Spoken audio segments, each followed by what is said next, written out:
รู้จักไหม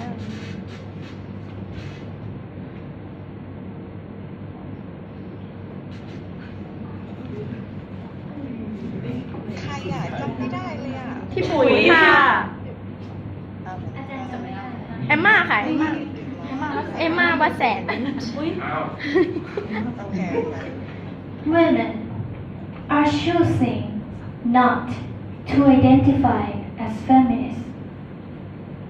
Apparently, I am among the ranks of women whose expressions are seen as too strong, too aggressive, isolating, and anti-men, unattractive even. Why has the word become such an uncomfortable one?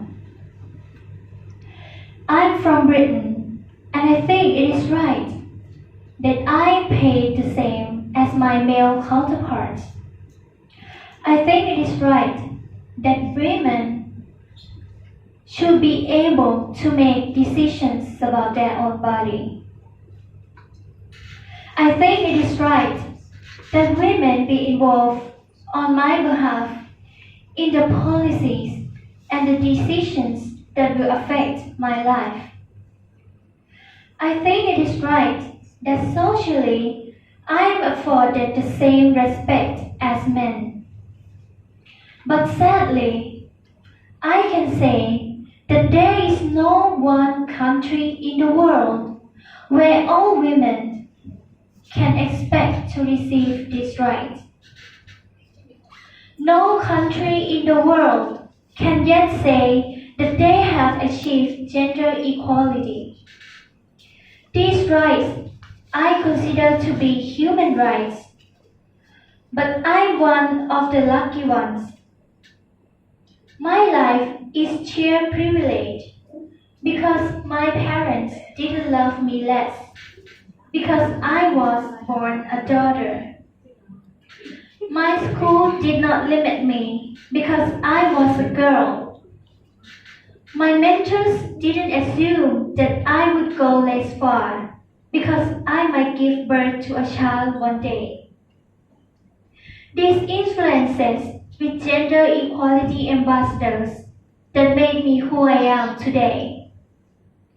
They may not know it, but they are the inadvertent feminists who are changing the world today.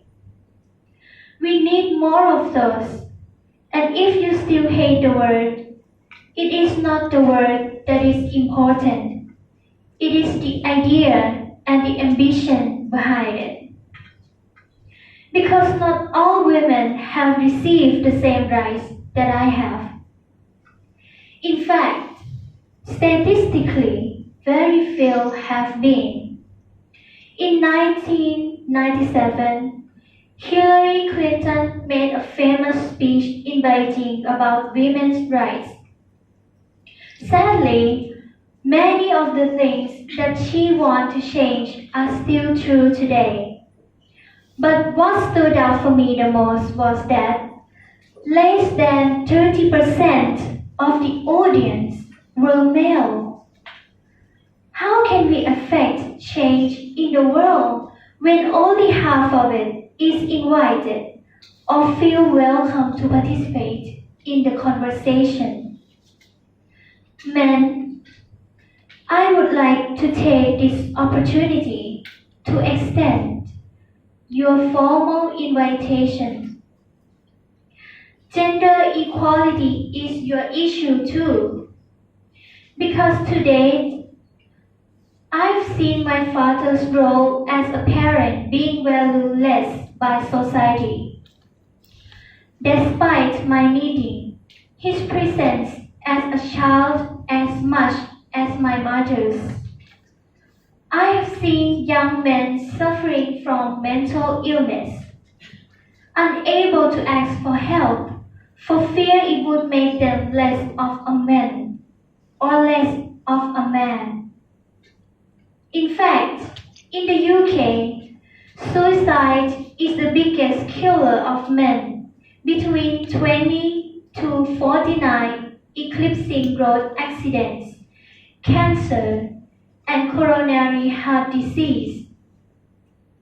I have seen men made fragile and insecure by a distorted sense of what constitutes male success.